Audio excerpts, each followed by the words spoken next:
Bueno, como decíamos ahora temprano, cuando hay que operarse, la verdad es que uno pues no quisiera operarse, pero cuando toca, toca. Así que hoy vamos a hablar con el doctor Iván Cafarella precisamente de cómo prepararnos. Doctor, muy buenos días, ¿cómo está? Muy buenos días, gracias por la invitación nuevamente.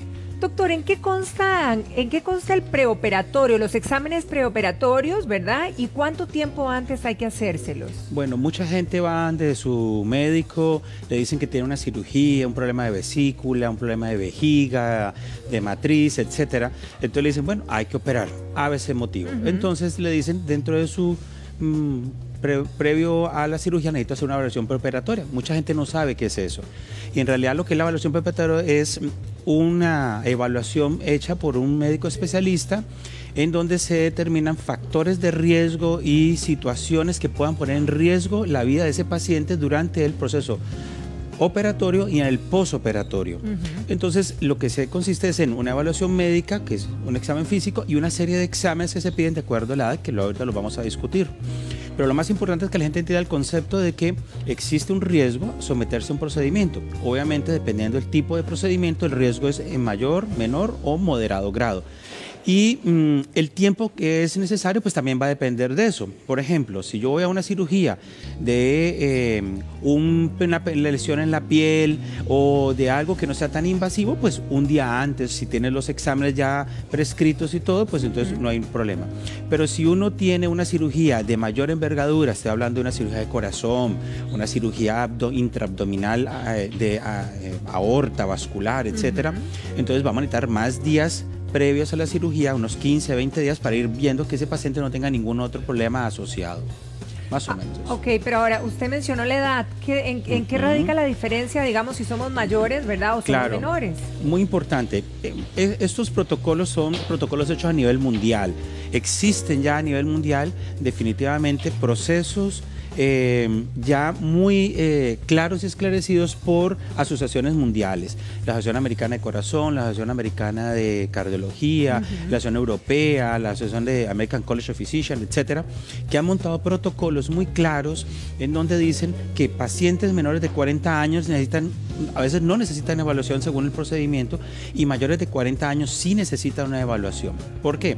Porque se ha demostrado que después de cierto límite de la edad, los riesgos de enfermedad cardiovascular, de complicaciones renales, de enfermedad metabólica van apareciendo. Entonces la edad es un factor importante. Mayores de 40 deben ir con una evaluación preoperatoria. Menores de 40 dependiendo del tipo de cirugía que van a hacer. Ok.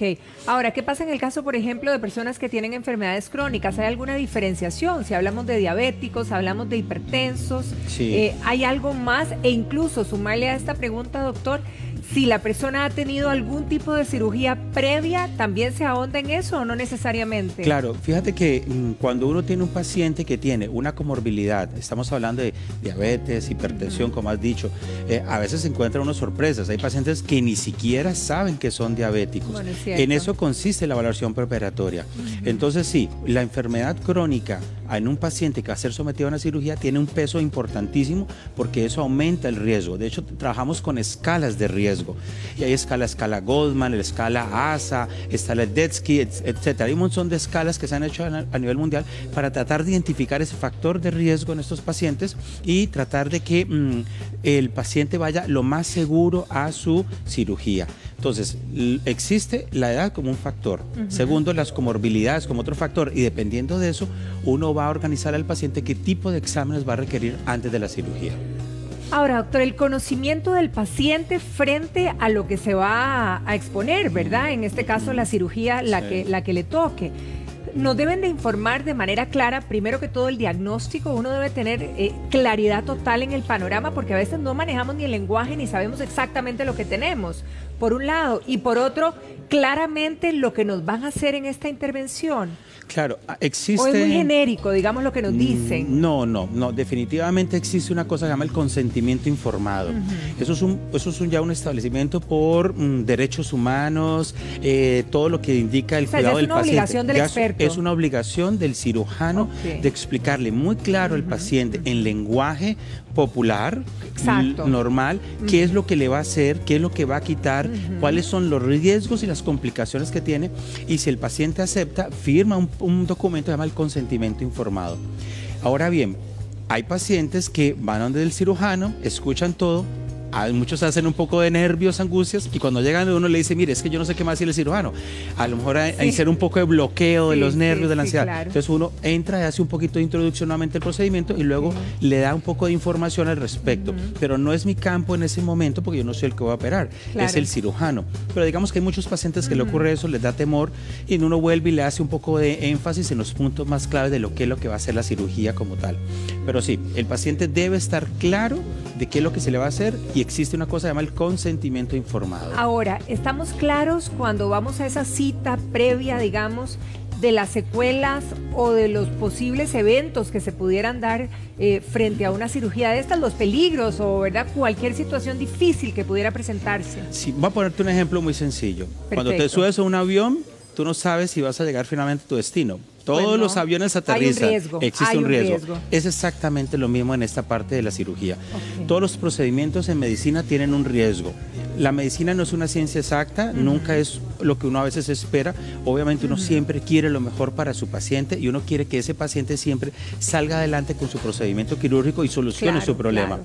Pero existe siempre ese factor, es factor X, que durante el preoperatorio de pronto el paciente hizo una hipotensión, que de pronto ese paciente no se conocía que era diabético, no se hizo la valoración y 300, 500 de glicemia, no mejora, infecciones, o el paciente que decidió no hacerse la valoración preoperatoria, o el cirujano arriesgado que no quiso hacer la valoración preoperatoria, o se le pasó, y entonces el paciente hizo un evento cardiovascular durante el procedimiento. Todas esas cosas pueden ocurrir. Parte de la valoración es minimizar ese impacto, minimizar ese riesgo y decirle al cirujano, mire, este paciente tiene estos factores de riesgo, para minimizarlos necesitamos hacer esto y esto y corregirlos. Muchas veces tenemos que decirle al paciente, disculpe, usted no está en condiciones de operarse. Primero tenemos que estabilizar sus niveles de azúcar, primero tenemos que estabilizar su riñón, mire que usted tiene un proceso infeccioso activo en este momento, mire que su corazón tiene algo en el electrocardiograma que estoy haciendo que no está normal. Entonces necesitamos definitivamente que decirle al cirujano que ese paciente tiene condiciones óptimas para ser operado y no someterlo a un riesgo innecesario. Ahora, por ejemplo, una pregunta común, ¿verdad? Y que se da muchísimo. Tengo una cita para una cirugía, para un preoperatorio, para coordinar con el doctor, pero estoy con una gripe pavorosa, acabo de salir o estoy en ese proceso. ¿Esto hay que postergarlo? Porque además estoy debilucha, me desgastó muchísimo. ¿O se sigue con el plan, doctor? Ok. Si uno, diga, hay que separar esto en dos. Están las cirugías que son de urgencia, que eso definitivamente, a como esté el paciente tiene que ser sometido a la cirugía, entonces uno asume el riesgo en el transoperatorio y todo. Y están las cirugías que son cirugías programadas. Entonces, digamos que en las cirugías programadas, que estamos más o menos el caso de lo que estás planteando, existe la situación en donde si el paciente está bajo un proceso infeccioso, digamos que es un cuadro gripal, un cuadro viral, uno sabe que eso es autolimitado a 7 días, máximo 10 días. Claro, eso va a depender más o menos del paciente. Entonces, si yo tengo un paciente que es asmático y tiene un cuadro gripal, puede ser que el paciente más bien me va a desencadenar un cuadro asmático. Entonces, se le va a complicar el panorama. Exactamente. Yo digo a ese paciente, espere. Pero si es una persona sana, no tiene ningún antecedente y un cuadro gripal, puede continuar con su proceso, que ya sabemos que ese paciente, su cirugía se puede programar 15 o 20 o 30 días después. Las valoraciones preoperatorias tienen una validez hasta de 3 meses. Ah, bueno. Eso indica que si yo le hago un examen ahorita a un paciente, lo reviso, todo está bien, eso me da más o menos un margen de que ese paciente va a estar estable por los siguientes 2 meses y medio aproximadamente, con un grado de confiabilidad importante. Entonces sí vale la pena mantener el proceso. Ahora, si lo que tiene es otra afección mayor, que no sea un cuadro gripal, por ejemplo, que más bien ese paciente hizo un debut diabético, que fue a emergencias porque le encontraron la presión altísima, pues es mejor que llegue a la valoración para uno ayudarle a terminar de estabilizarse. Claro. Y poder que luego concluya su proceso. Puede ser que la cirugía se atrase 2, 3, 4 meses, no importa, pero por lo menos le ayuda a uno a que ese proceso sea más rápido. Ahora, vamos a otro capítulo que es la anestesia. La anestesia genera mucho susto en la mayoría de personas, ¿verdad? De hecho, es el miedo más grande grande que ese tiene. es el miedo más grande, sobre Sí. todo si nos van a poner anestesia general. Correcto. ¿Cómo funciona este capítulo? ¿Cómo se comenta? Sí, mira, hoy en día los anestesiólogos hacen parte de esa valoración preparatoria. ¿En qué consiste su acción? Bueno, no solamente el anestesiólogo te va a ver en sala de operaciones y es el que te va a dar la anestesia. No, hoy en día los anestesiólogos tienen un poco más de contacto con el paciente.